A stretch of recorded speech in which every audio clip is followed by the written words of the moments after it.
ആവേശക്കടലായി LDFന്റെ തെക്കൻ മേഖലാ വികസന മുന്നേറ്റ ജാഥ തലസ്ഥാന ജില്ലയിൽ പര്യടനം തുടരുന്നു. ഇന്ന് രാവിലെ കാട്ടാക്കട നിയോജക മണ്ഡലത്തിൽ നിന്ന് ആരംഭിച്ച ജാഥ വൈകിട്ട് കോവളം മണ്ഡലത്തിൽ സമാപിച്ചു. കനത്ത വേനൽ ചൂടിലും ജാഥയെ സ്വീകരിക്കാൻ ആയിരങ്ങളാണ് ഓരോ കേന്ദ്രത്തിലും ഒഴുകിയെത്തുന്നത്. ഓരോ സ്വീകരണ കേന്ദ്രങ്ങളിലും അണമുറിയാത്ത ആവേശം. ജനം കടുത്ത വേനലിലും ഓരോ സ്വീകരണ കേന്ദ്രങ്ങളിലും ഒഴുകി എത്തുകയായിരുന്നു. ജാഥയിൽ LDF ഉയർത്തുന്ന മുദ്രാവാക്യങ്ങൾ ജാഥ ക്യാപ്റ്റനും ജാഥ മാനേജറായിട്ടുള്ള M സ്വരാജും പറഞ്ഞു തന്നെ മുന്നോട്ട് പോയി എന്നതാണ്. ഏറ്റവും പ്രധാനപ്പെട്ട കാര്യം LDFന്റെ വികസന നേട്ടങ്ങൾ, ക്ഷേമ പദ്ധതികൾ, ഒപ്പം തന്നെ UDFും BJPയും നടത്തുന്ന നുണപ്രചരണങ്ങൾ അത് പൊളിച്ചു കാട്ടി തന്നെയായിരുന്നു തലസ്ഥാന ജില്ലയിലും ഇടതുമുന്നണിയുടെ തെക്കൻ മേഖല ജനമുന്നേറ്റ ജാഥ മുന്നേറിയത് എന്ന് തന്നെ പറയേണ്ടി വരും.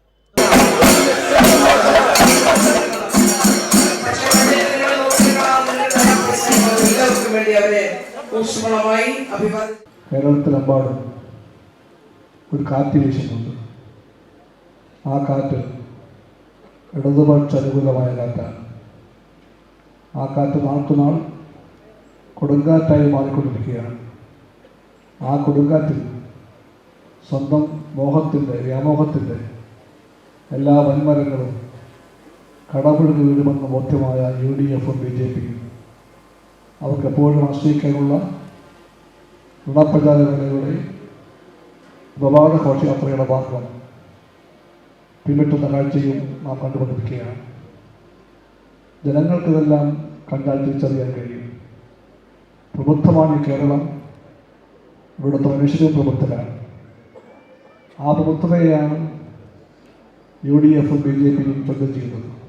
ജാഥയുടെ ഭാഗമായി കാട്ടാക്കടയിൽ ക്ഷണിക്കപ്പെട്ട അതിഥികളുടെ സംവാദം നടന്നു. വിവിധ മേഖലകളെ പ്രതിനിധീകരിച്ച് നിരവധി പേരാണ് സംവാദത്തിൽ പങ്കെടുത്തത്. പാറശാലയിലും നെയ്യാറ്റിൻകരയിലും പൊതുയോഗത്തിൽ ജാഥയെ സ്വീകരിക്കാൻ നിരവധി പേർ എത്തി.